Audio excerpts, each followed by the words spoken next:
Hey, Dr. Mike here. So do you want to live forever-ish? Well, if you do, you got to know what's in and what's not. Stay tuned to find out. You're listening to Live Foreverish, a show dedicated to helping you live just a little longer. Here's your hosts, Dr. Mike and Dr. Crystal Gossard. All right, welcome to Live Foreverish. This is one of my favorite shows where we break down the latest and greatest in living a long, healthy, vibrant, strong life. Yes, being able to shop for your own groceries. Shop for your own groceries. We were just talking about how more and more we're not doing that. Right.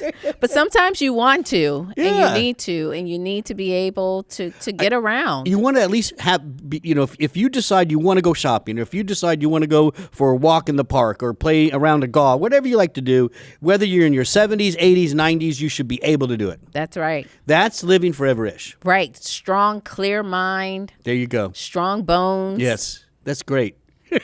So there's things that science has shown that if you want to live forever-ish, you should do. Mm-hmm. And we have 3 of them. Yes. And then of course there's some things that you don't want to do or be diagnosed with, or you definitely want to prevent, right? Right. So let's start with the 3 N's of living forever-ish. And the first one is interesting. It's a trio, and I like it because we've talked about all 3 of these: protein, coffee, or tea. So tell us a little bit why is this trio here in front of me? Right. Well, it's according to research reported in Clinical Nutrition in November 2022.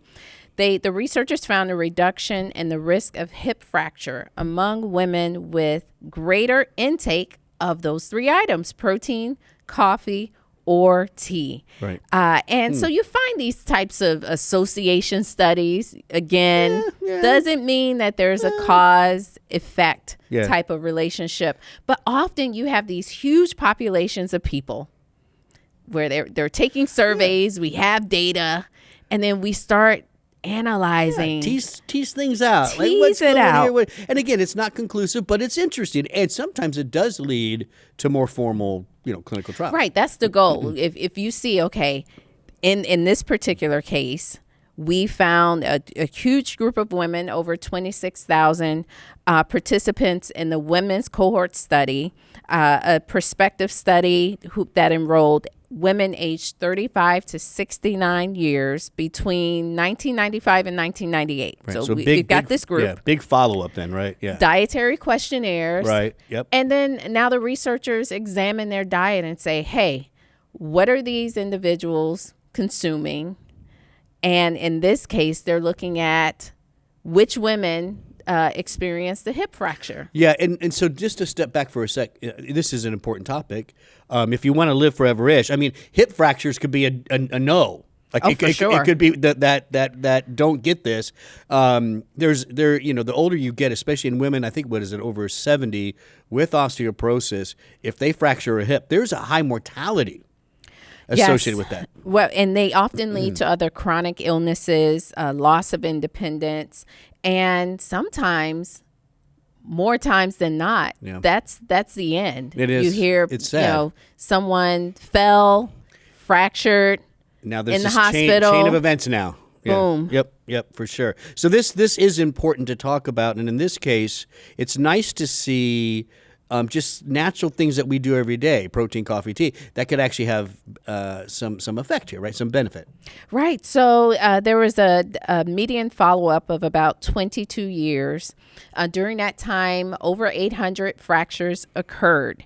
And they found a 14% reduction in the risk of hip fracture in association with a 25 gram per day increase in protein from any source. Right. So that could be plant, animal, and maybe even supplementation. Right. And that makes sense, Dr. Mike. We talk about the role in protein and just keeping the muscle strong. We talk about that a lot. Right. Okay. It's actually really important, right? Right. And the fact that many people, women and men, aren't getting enough protein. They're not reaching those protein requirements. We know as you get older, you need a bit more than the RDA. Yeah. So what they're finding is those women who kind of I don't know if they're taking protein shakes. It was any source. So we don't know what they're eating. But I bet it was a mix of things, most likely, for most people nowadays. I think protein shakes and stuff are pretty popular now. Now they followed them, so for 20 some odd years. Maybe at the beginning of this,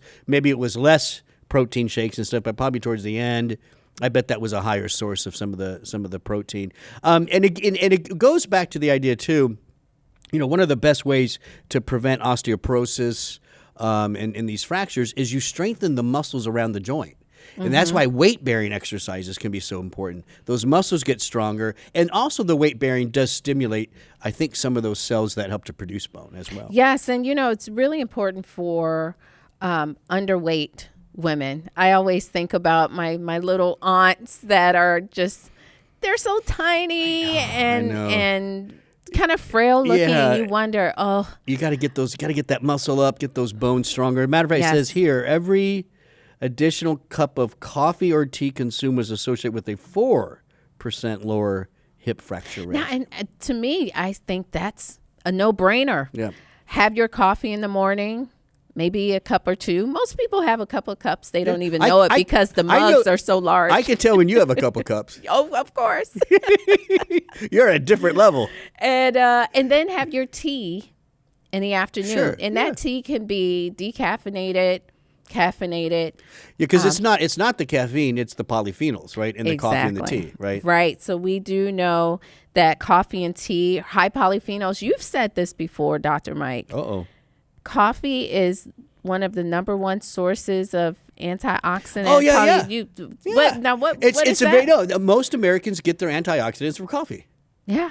People don't think about it. All of the polyphenols. It's a plant, right? Coffee beans. It comes from nature. So, there are good antioxidants in there. Yes. So, coffee drinking over and over and over has been shown to be beneficial, heart, brain, even anti-cancer in some cases. Yeah. So, what we're seeing here, the researchers believe, of course, is the polyphenols may enhance the activity of the bone building cells. Osteoblasts, I can see that. It makes sense, and kind of suppress the activity of those cells that break down bones. Yeah. I think, the bone breakdown process involves some oxidative stress. Yeah. So you're countering that, allowing the bone building guys who've been suppressed a little bit are now able to rise up and start making some bone. Yeah, so they're thinking better bone mineral density, decreasing fracture risk. There you go. Thumbs up. Protein, coffee, tea. In all combinations. Right. That's right. That's kind of what it says. All right, let's move on to number 2. This is what's in if you want to live forever-ish. Number 2, potassium, especially in women. Yeah, I don't know if we planned this to focus in on women. Well, but I remember we talked. I'm not convinced this is just women. It's just one study we're looking at. It is one study, but we do know that women are more sodium sensitive, meaning that they may have larger changes in blood pressure in response to sodium, which is why the researchers kind of wanted to see, will the potassium have a greater effect in offsetting that sodium and blood pressure response? To me, the answer simple is yes, it does. But I was always taught from an epidemiological standpoint as a clinician that overall African Americans in general, male or female, are most sensitive to salt. Yes. The researchers brought that up in the study. It was a part of their discussion, and they did find that African Americans responded more, that their response to the potassium was greater as well. That's what I was taught and understood. But if we're talking about women here, I guess the highest tier risk would be African American women. There you have it. Right. Okay. Yes. So let's talk about this. So this was looking at, giving potassium. How is it really offsetting sodium, and what is the ultimate effect of that? And it has to do with blood pressure, right? Yes, and it was another population study where they just kind of looked at the response. Participants were about 11,000 men, 13,000 women who were enrolled in a big study in England. Norfolk study. Yes. And so they looked at sodium and potassium intake in the urine, which in the excretion of those minerals in the urine, which would be an indicator of the intake. Right. So it was kind of an indirect measurement. Which is actually an easier way to measure than doing blood all the time and stuff like that. Well, I think it's better than the food frequency questionnaire. At least they're measuring something. Right? Yeah, they're not just relying on the honesty of the person that they're questioning. Right, Dr. Mike. So I thought it was a kind of a smarter response because you do have an objective measurement. When you add an objective measurement to some of these epidemiological studies, it does add a new layer or another layer of confidence. You took the words out of my mouth. Well, there you go. so here it looks like... So what was? Oh, it's right here. Each 1 gram increase in potassium was associated with a 2.4 drop in systolic blood pressure. Yes, and that was for women. That was for women. And if you could see the graph of this, it doesn't sound that amazing verbally, but there are some amazing charts. Before you do that, put that in perspective first, right? Yes. 1 gram of potassium is not a lot. And 2-point drop in systolic could actually be significant for somebody. Absolutely. If somebody's always hanging at that 130, now they're down in the 120s. I mean, that's a drop of cardiovascular risk. And then most food sources, supplementations, you're doing more. I mean, in a day, how much potassium do most people get? Do we know? Well, the goal for women is about 2,600 milligrams. So here's the problem, Dr. Mike, though. 2 grams. 2 grams, 3 grams, over 3 grams for men, 3,400 milligrams. Now, that is the recommendation. But we also know that potassium is one of those nutrients recently identified as a nutrient of concern because Americans aren't getting enough. Yeah, so those numbers could change. Yeah.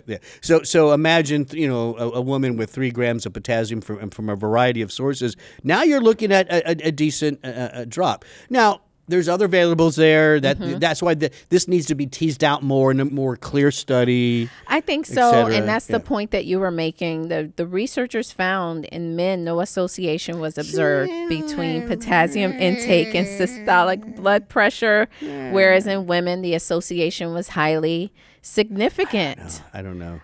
But this is the tricky part.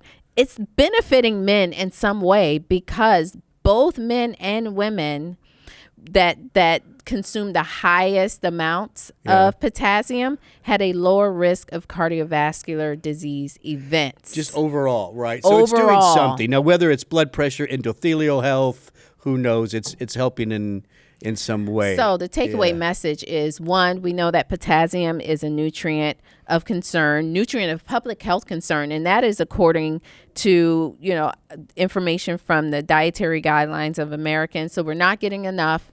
You need to try to make sure you focus in on potassium. That's your top foods.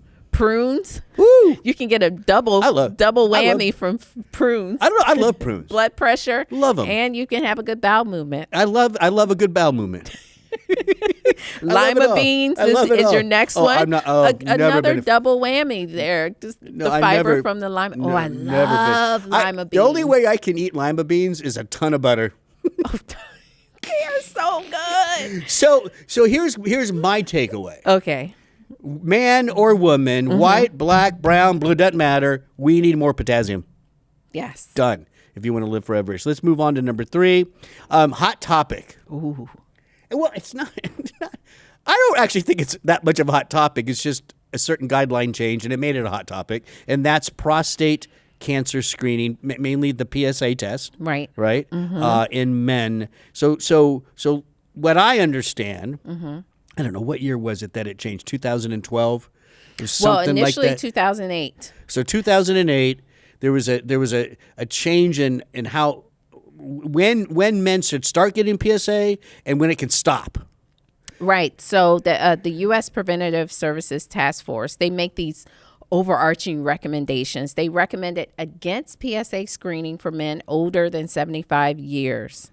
In 2012, that you mentioned, that was when they recommended against PSA screening among men of any age. And that's where the controversy came in. That's bizarre to me. I can understand the first 2008 guideline a little bit. Now, I don't know if new research would change my mind in this. And the reason I say that is most prostate cancers are very slow growing. So if you are over 75, and let's say you hit 75, you've had PSAs, everything looks fine, and then you start to develop the cancer at 76 and you're not checking anymore, by the time that cancer is going to do anything bad to you, you've already had your heart attack. Very true. That is a true I was statement. okay with that guideline change. The 2012, that was just stupid. Well, I know, Dr. Mike. It's just Thank you. stupid.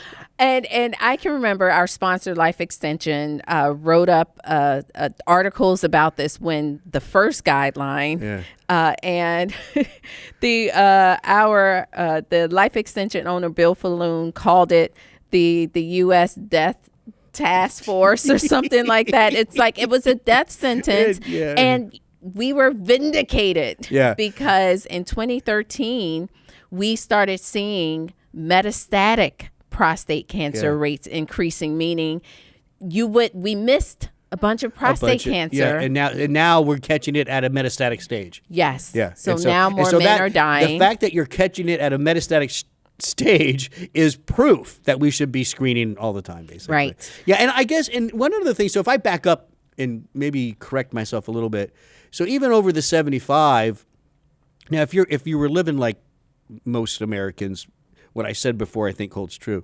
But if you're someone who wants to live forever-ish, even in your 70s and 80s, I mean, you're looking for 90s. I mean, we should probably continue to check PSA. Right, and this one hit home because my dad had prostate cancer, and the doctor kind of gave him the options of just waiting it out. And this is, with PSA, and he was like, no. Let's treat it. Look, my family, longevity runs in my family, but we're reaching 100 years of age. Yeah. Let's go for it. Yeah, that's great. Yes. That's great. And he's okay. Yeah. So, end of the day, we need PSA checks again, right? Yes. Please, if you're a guy, for me, when I was a clinician, I always did it a little bit earlier, late 30s, early 40s is when I remember what I used to do. At 40, I would get a baseline of all my male patients. And then I would start testing on a yearly basis about 45. Oh, okay. So I was a little under. Most doctors waited to 50. Right. To do the PSAs. Life Extension suggests 40. 40. Yeah, that was my baseline. That's when I got Yearly baseline. starting at 40. Okay. All right. So let's just do it yearly at 40. Yeah. Let's keep it simple, right? Why not? It's not an expensive test. All right. Moving on. So that's 3 ins. This is even a live forever-ish, right? In number 1, protein, coffee, and tea. Great for reducing hip fracture. You don't want to fracture a hip. It ain't good. Number 2, potassium. More of it for better cardiovascular health at the end of the day. Number 3 is all about prostate cancer screening in men. Do it. It's simple. Yeah. It's like a CBC. Right. Stuff like that should just be added to those things. I think so, but the point is ask your doctor for it because he or she may not proactively add it to your labs. All right, so what's our out? Now, this is what you don't want if you want to live forever-ish. I'm a little depressed with this one. Well, you have to just soak it in. Robson over there didn't like this one either. Process it, and then act accordingly. Alcohol. Now, I'm going to say something right off the bat. I'm going to just wait. Okay. Excessive alcohol, absolutely. No, that's silly. Yeah. It's a poison. I still go by that, a couple drinks for a guy, one for a woman every day can be healthy. Am I wrong? Is that now been shown to be not right? That's been shown to be not right. Sorry to burst your bubble. Now that's not what we're talking about today. But so that's kind of a different story. Why are we talking about alcohol today? Well, the research is showing that excessive alcohol consumption is attributable to a lot of deaths among individuals. So you have to sort of take a step back and say, hey, how much am I drinking? Is it worth it? Yeah. Because a lot of people are dying. Yeah. Okay. So when you look at the stats, I want to get downright to these stats. Here it says, regardless of the age group, whether it's 20 to 34 was one group they looked at, right? And then 35 to 49. Right. And by the way, this is from the JAMA Network Open. Is that what that is? Yes. Mm-hmm. All right. Here's what's interesting. The very first thing that led to most deaths in these groups was other poisonings. So I guess what that means is people get a little buzz and then they go to other harder drugs. Is that what that means? Yeah, I'm not quite sure. The researchers didn't define that in the paper. I bet that's what that means. I would assume that it's a springboard. You know, your inhibitions are lower. You're hanging out with people. Next thing you know, you're doing stuff you shouldn't. Well, it could be the alcohol, and then the next day you take the. It could be the recovery. acetaminophen, it could be the recovery and side of it too. now you have liver failure. That's true. That's true too. It doesn't just have to be the bad drugs. Right. It could be a drug that is promoted and used by American medicine like crazy. Right. Like we can't say the name, but acetaminophen. Can't say the brand name. Right. We get sued. we can't afford getting sued, so we can't do that. So I just thought that was interesting. Both groups right there. Then obviously in the younger group makes sense. Car accidents. Right. That's sad. It's horrible. Please don't drink and drive. Because in the older group, the next thing is the liver disease. Right. Alcoholic liver disease. Yeah, and so when they were looking at the causes of death related to alcohol, what we're looking at here are the direct alcohol related. Now you have the indirect effects that they also included in this overall number, and these are kind of like the cancer, the associations between alcohol and chronic diseases. Yeah, I think so. That's a good. I think in these groups, like even that 35 to 49 group, that's still kind of a young group. I think the alcoholic liver disease there might be more of an acute setting. They overdo it. They get alcohol poisoning. That's exactly what they that go is. into acute liver disease, and that can kill you. Right. But I think once you get into the older 50s and 60s, it moves more towards chronic.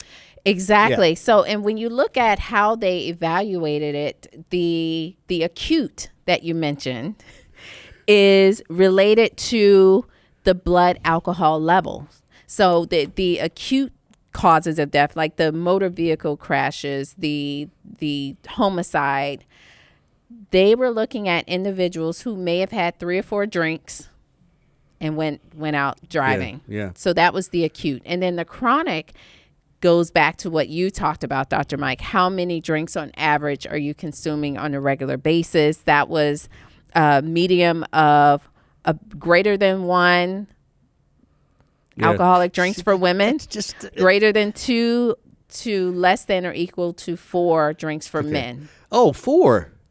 And then, so that was That's moderate. Good news, Robson. That was moderate alcohol consumption. High consumption is more than 2 for women and more than 4 for men. Yeah. Per day. I'm going to tell you right now. That's high. I'm going to tell you right now, based on those stats, the average American is in the high group.